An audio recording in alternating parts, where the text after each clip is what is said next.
we need to have a vision of the church and its importance. Pang-apat na aspeto ng vision, okay, dapat nating makitang lahat ang kahalagahan ng iglesia.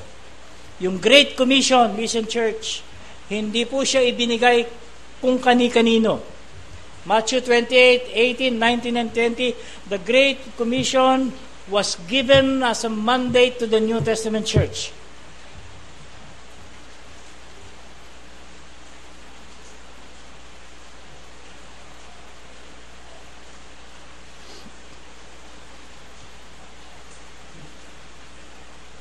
Last Sunday morning sa ating Sunday school, dinisect natin yung Great Commission. Nakakita tayo ng at least 4 na bagay, no, that forms the cycle of all the process ng Great Commission.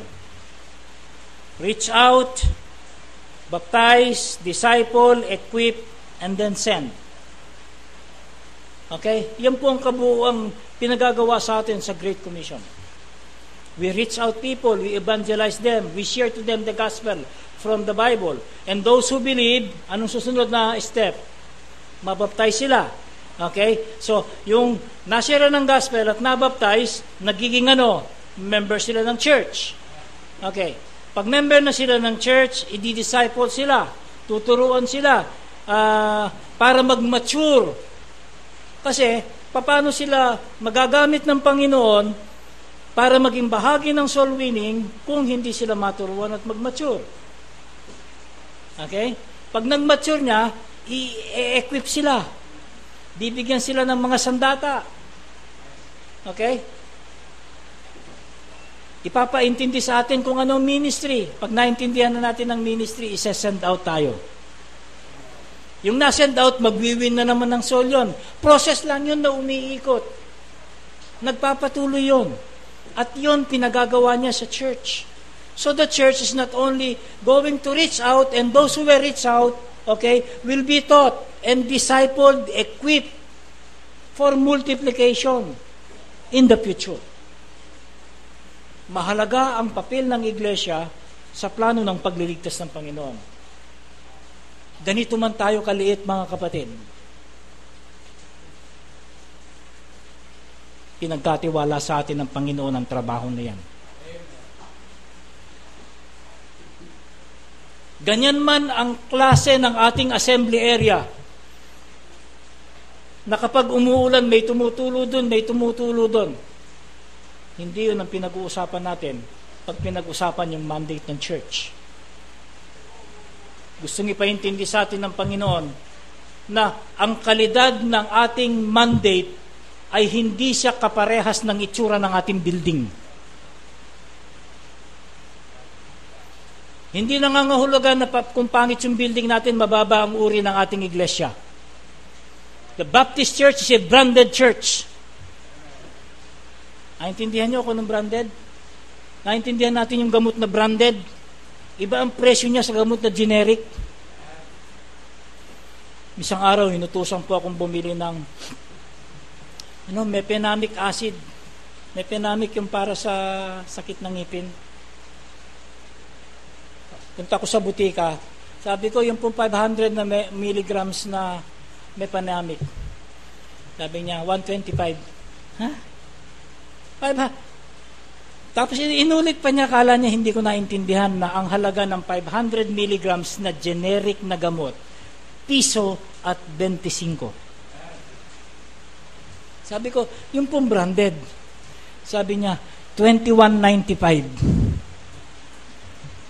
Ang generic, 125. Ang branded, 21.95.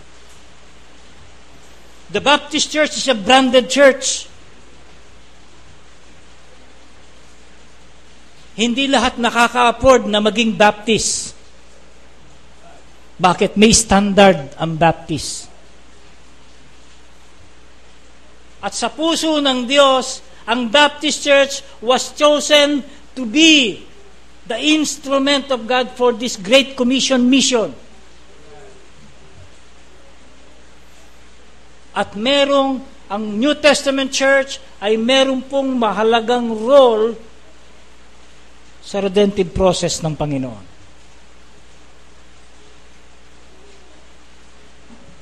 Gusto kong tapusin yung mensahe ngayong umaga sa pamamagitan ng gusto kong ipaintindi. Doon sa Great Commission, hindi lang natin sila basta pepresentahan ng gospel. Listen, church. Patapos na po ako. Hindi lang natin i-share yung salvation na kapag tinanggap mo si Kristo, nag-repent ka sa iyong kasalanan at mag-pray ka ng sinner's prayer at mabaptize, mag-member ng church. Hindi lang ganun kasimple. Okay? Bahagi po ng Great Commission na ibinigay sa atin yung buong teach them all things whatsoever I have commanded you. Yung discipleship program. Dapat matuto tayo na sa loob ng church, kung magkakaroon ng commitment ang bawat isa sa atin, mga kapatid, madaling matatapos yung trabaho na ibinigay sa atin ng Panginoon. Many years ago, pinirisinta ko na yung diagram na to, pero ngayon gusto ko siyang ipakita sa inyo. Ang concept, eto po. Ikaw, isang believer, siguraduhin mo ang sarili mong committed ka sa Panginoon. Magsimula sa iyo, ikaw isa ka lang. Yung totoong puso, sincere sa pananampalataya, committed sa Panginoon, magsimula sa iyo. Sa unang isang taon, i-duplicate mo ang sarili mo sa isang kapatid. Discipleship ito.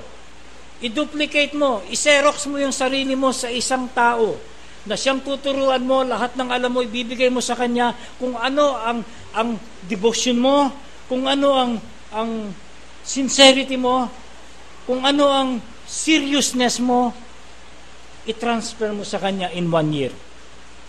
Ang ibig sabihin, in the first year, ilan na kayo?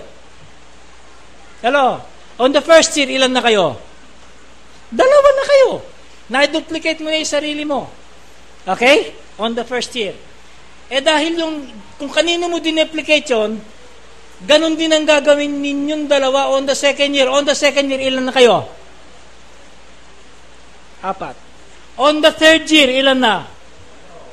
8 na kayo na committed, faithful, giver, soul winner, discipler, equiper. Okay? 8 na kayo on the third year. On the fourth year. Ilan na on the fourth year? 16. On the fifth year? 32. Nagsimula lang yan sa isa. Isa sa loob ng 1 taon. On the fifth year, ilan? 32. On the sixth year? 64. Seventh year, 128. On the 8th year, 256. On the 15th year, on the 9th year, 512. On the 10th year, 1,024. A decade of God's faithfulness. Kung ganitong ginawa natin, nung magsimula tayo, we are 1,024 in membership today. Faithful, loyal, committed, soul winner ang bawat isang member ng church after 10 years. Isa lang yan sa loob ng 1 taon. Maging seryoso lang tayo, mga kapatid. Huwag nating apurahin. Huwag nating gawing masalaula ang soul winning program ng Panginoon.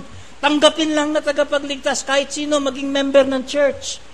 Let's be honest. The Baptist Church is a branded church. Music natin branded. Walang rock music sa atin. Walang combo sa atin. Walang drum sa atin.